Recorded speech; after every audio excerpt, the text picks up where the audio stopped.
Tama ba o tamang-tama? Para ilipat from PhilHealth, ilipat sa ibang, isa ka dyan, di ba? Or, Teresa, ako yung nagtatanong lang. Di ba pumirma ka rin dyan? Tapos pupuri mo si Supreme Court, hugas kamay kang animal ka? Kala mo napakalinis mo? Sabi nga nila, ikaw ang hari, ikaw ang reyna ng insertion. Insert here, insert pa doon. O kaya lang, hindi insertion ang tawag mo, amendments. Di ba? Tama ba? O tamang-tama? Narito ang Balitang Pinoy TV.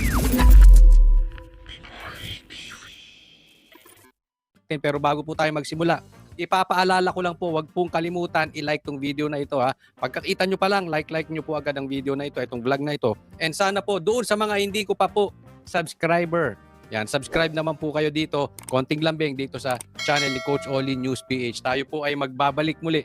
Eto, pag-usapan natin itong anti-dynasty law. Okay? So, hindi raw minamadali. So, kaya tama yung anti-dynasty law. Anti, hindi pala A-N-T-I. A-N-T-A-Y. Antay. Antay ng antay.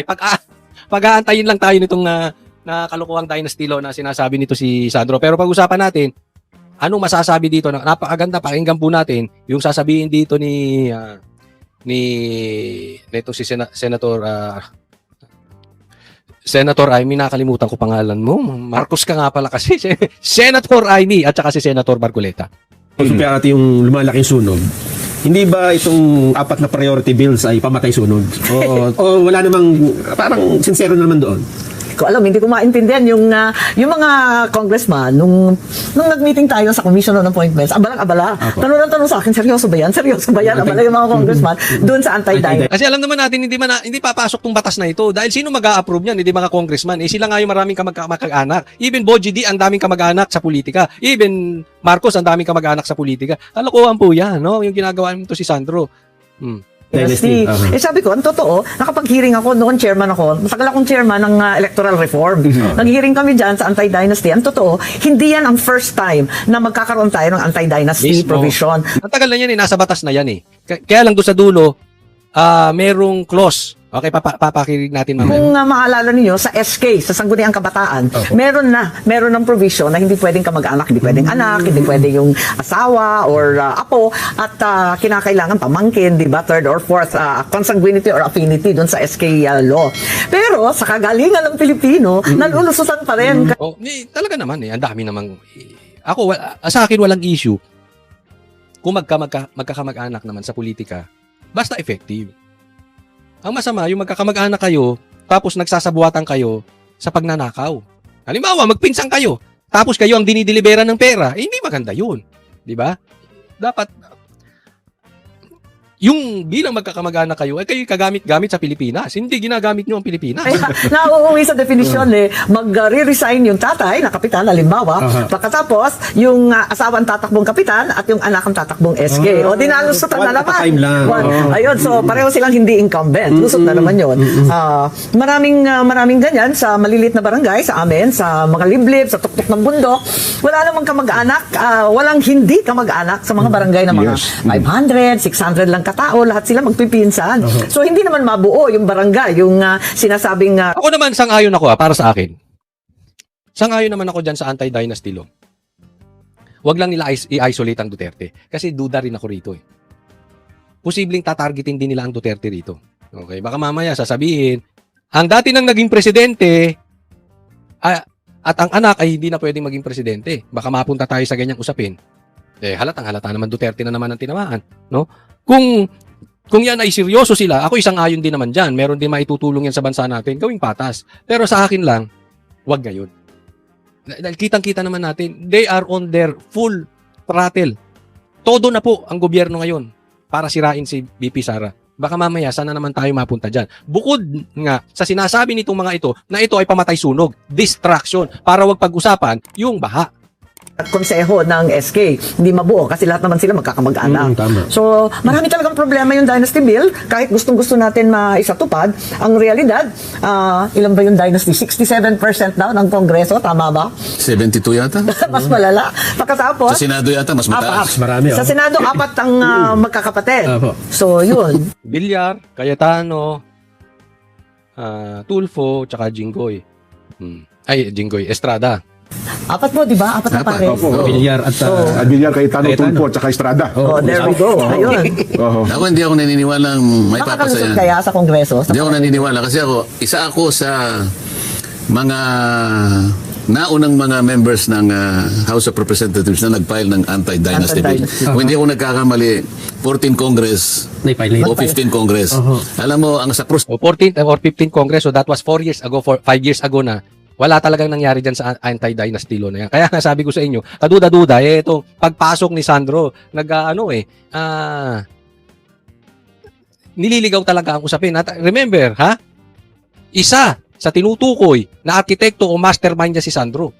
So talagang gusto niyang malayo patungkol sa ghost projects. So, maraming sinasabing proyekto ito si Sandro, kaya nga pinagbintangan patong Pork Barrel King. Bakit hindi niya mapakita kung asan yung mga yon, 'di ba? Kaya hindi natin maalis sa isipan na nililigaw talaga ang usapin tungkol sa ghost projects. Nangyari. Hindi na agenda sa Hindi committee. yata na kalendaryo, di ba? Isipin mo yung kailangan ng makalendaryo man lang mapag-usapan man lang. Wala. Alam po ninyo, nung kinalendaryo ko, ang daming nagalit sa akin. Oo, yan. Walang yata nag-hearing. Ganun Dalawang ba? beses ako nag-hearing. Yung ikalawang hearing, wala nang sumipot. Tapos hindi na nakikiusap sa akin. Galit. Paano ba ito? Ako tinanong ko lang yung COMSEC. Sabi ko, COMSEC medyo nagtagal yung anti-dynasty ko matagal na ito 8 months na ako. Binibilang ko Kausapin niyo po si chairman. Ayan, so sinabi niya, kinakausap niya yung COMSEC, ano sabi niya? Sabi, kausapin niyo yung chairman. O pinasa siya, itinuro siya sa chairman. Bakit naman ka? Di ba ikaw dapat ang nag-ano niyan? Hindi ba kinakailangan bang ano Di ba basta kausapin niyo si chairman? Pag-ausap ko kay chairman, kausapin mo si speaker. Ayun, tinuro. So nagkakaturuan. So madaling salita, wala talaga, hindi talaga, si speaker naman ang kakausapin patungkol dito sa dynasty law na to. Sabi ko, Ibang klase na. Kasi pati i-agenda nyo lang, pati si speaker pa rin, guguluhin pa natin. Nakita ko ngayon. Sabi ko talagang walang mangyayari. Wala sigurong, siguro, nung panahon na yun, siguro ako lang siguro ang nakakaisip na dapat, isa katuparan natin yung sinasabi na saligang batas. Opo. Kasi nandun Andun. na saligang batas. Kaya naisip ko, para magkaroon ng bisayan at hindi na magtalo-talo. Kasi, totoo yung sinasabi ni Siya Naimi wala siguro ngayon sa panahon natin ang magle-legislate ng isang batas na labag sa kanilang interes o lalaban sa kanilang interes. Para natin magawa yung anti-dynasty law na yan, kung sakasakali Ito, magkakaroon pakinggan tayo ng pagkakataon na Ito na. ma-amenda ang Constitution. Yung bahagi ng provision na yun tungkol sa yung dynasty, aalisin mo lamang yung phrase na as may be defined by law. Ayun, kasi ito yan. Anti-dynasty law, may nakalagay as may be defined by law. Okay? Kasi nga, kung sasabihin mo bawal ang dynasty sa Pilipinas, tatanggihan niya ng mga congressman. Pagka pinalitan na yung buong batas na lang, ang suggestion ni Marcoleta, pwede rin, di ba? As may be defined by law. Kasi, nilagay yung as may be defined by law, kailangan ngayon magkaroon ng batas to support the dynasty law na kukuha po natin. Kasi as may be defined by law So, kailangan meron pang batas kung ano ba yung dynasty law, ano ba yung dapat susunod. Pag tinanggal mo na yon, simple. Bawal lang magkamag-anak. As simple as that. Bawal na magkamag-anak. Anti-dynasty law. Bawal na magkamag-anak sa gobyerno. Yun ang suggestion ni Marcoleta. Tama naman. Ang tanong na ulit dito, nangyayari po. Ito hindi ko mailalayo patungkol doon sa death penalty. Di ba? Kinokontra yan ni Risa. Bakit? Pati siya may kaso yung pag-plunder, bawal yung death penalty. Ayaw. Hindi yung ma-approvean. Katulad nitong dynasty law, hindi ma-approvean. Bakit? Sinong tatamaan? Sila. Yung mga congressman, yung mga politiko. Ganon din naman. Ang death penalty, sinong tatamaan? Sila din. Yung mga congressman, mga senador, mga politiko. Sa plunder. Paano ma-approvean? Sino mag-a-approve niyan? Sila din. Di ba? So walang patutunguhan niya magpapaikot-ikot. Isipin mo, bibitayin ka. Halimbawa, nag-insert ka. Yung pera sa PhilHealth, dinala mo sa iba.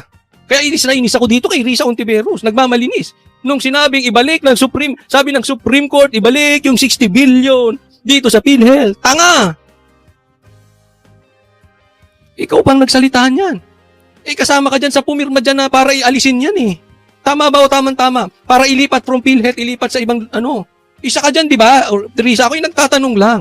Di ba pumirma ka rin dyan? Tapos pupuri mo Supreme Court, hugas kamay kang animal ka? Kala mo napakalinis mo? Sabi nga nila, ikaw ang hari, ikaw ang reyna ng insertion. Insert here, insert pa doon. O kaya lang, hindi insertion ng tawag mo, amendments. Di ba? Tama ba? O tamang-tama? So, walang mangyayari dyan. Dynasty law. Ang kinakaasar ko lang dito, alam naman nating walang mangyayari. At alam din naman ng Malacanang walang mangyayari, pero gusto nilang pagtagalin. Anti-dynasty law. Yan ang gusto nila, kaya hindi madaliin, pagtagalin, nang sa ganon, matagal na pinag-uusapan, matagal tayong nakakalimot sa ghost projects.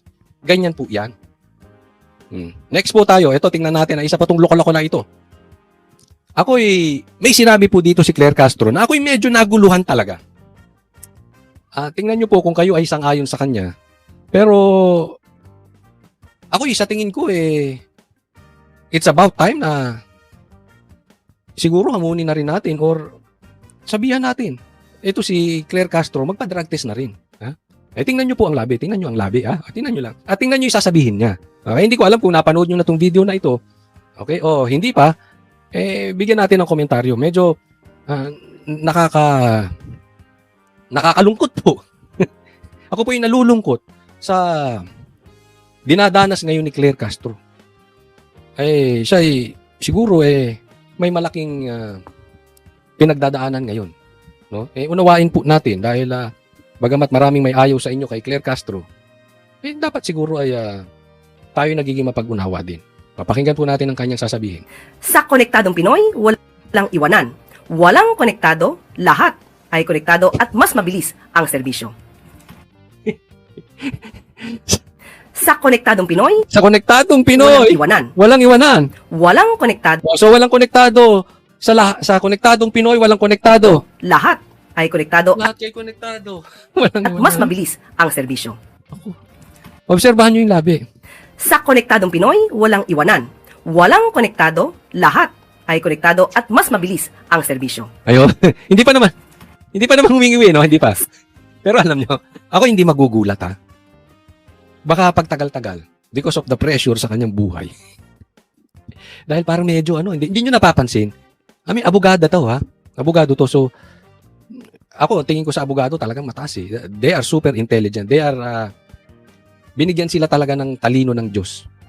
Hindi nila kakayanin yan ng sila lang. Talagang matatalino ang abogado. Parang ang layo na ni Claire doon. Hindi nyo nakikita. Ito na lang pinagsasabi niya, medyo Totoo bang sinabi mo yan o edited? Basta nakita ko lang ito eh. Pero kung ito ay totoo, Claire, kung totoo ito sila sabi mo, ako hindi magugulat. Na balang araw, gaganon na bibig niyan. Kasi hindi itong ang tanong, halimbawa, meron siyang kaibigang mataas. Mataas ang posisyon. Or asawa ng mataas ng posisyon. Inalok siya ng droga. Sa tingin ninyo makakatanggi si Claire? Ako yung nagtatanong laang, ha? Sa tingin ninyo makakatanggi ito? Ako yung napapaisip na rin. Medyo parang nasusunog na rin yung kanyang utak eh. Hindi ko talaga, alam mo, inisip ko ano ba ibig niyang sabihin sa Konektadong Pinoy ay walang konektado, lahat ay konektado. Di ba? Ang gulo eh. Sa Konektadong Pinoy, walang iwanan. Walang konektado, lahat ay konektado at mas mabilis ang serbisyo.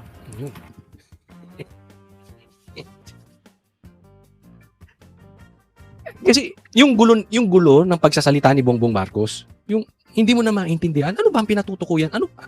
Asa na ba ang topic natin? Na-experience yan kay Bongbong Marcos? Asa na ba yung topic natin? Bakit parang iba na? Diba? Parang ganyan na rin si hindi nyo ba napapansin niya kay Claire? Parang iba na yung topic. Bakit napunta tayo dito? Napunta tayo kay Duterte. Parang naiiba, di ba? Oo. Ay naantay na lang natin kay Claire ay yung yung ganon, yung di ba si Bongbong nagsasalita ng ganon, yan yung next na antay natin kay Claire. Pangalawang aantayin natin kay Claire, yung ngiwi. Di ba? Sinabi nga niya positibo ang Pangulo. Sa kanya galing yun. Sinabi niya yung positibo ang Pangulo. Pag ito at nagniwi-ngiwi na rin ang bibig, positibo na rin to. Delikado, positibo to. So atay-atayin natin, bigyan pa natin ng lalo na pagka medyo mataas na ang pressure. Diyan makikita yung mahihina sa droga. Kasi bibigay yung mga yan eh.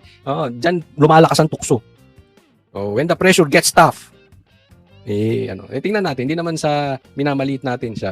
Abangan natin, ha? Next. Ito po, pag-usapan natin, meron sinasabi, itong si Senator Marcoleta at si Amy Marcos, na si Bato raw ay hindi nagtatago. So, Kasama si Guanzon. Asan si Bato? Pag-usapan natin, ha? Wala nang choice si Bato, hindi na mahanap. Ayun na.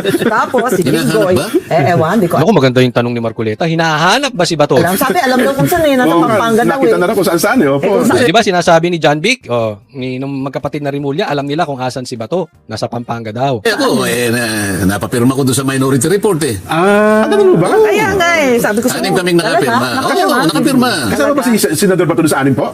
Sa pumirma? Oo. Bigyan mo nga sa akin yung aking... yung aking... So sa madaling salita, kung nakapirma si Senator Bato, hindi siya nagtatago. Tama po ba? Kung alam ng magkapatid na Rimulya kung asan si Bato, hindi nagtatago si Bato. Tama po ba o tamang-tama? Bakit sinasabi nagtatago? Anong dahilan? Kung siya man ay nagtatago pero hindi nagtatago. Ito ba'y konektado o hindi konektado? Pambira, nagiging ako si Claire Castro. Tingnan natin kung ay konektado ay hindi konektado. Ano yun? So totoo pala na talagang alam kung saan. Cellphone. Oo. Mamaya, para ipakita ko yung, Sige nga po, yung pirma sige. niya. Oo. Oo, lahat kami pumirma. Hindi nagtatago yun. Oo, andyan lang yan. Ay, hindi ko maintindihan. Ito na nga mga kabalita. Ano na ang masasabi nyo patungkol sa balitang ito? Please comment down below mga kabalita. Pag-usapan natin yan sa comment section. At kung di ka pa nakasubscribe sa ating channel, baka naman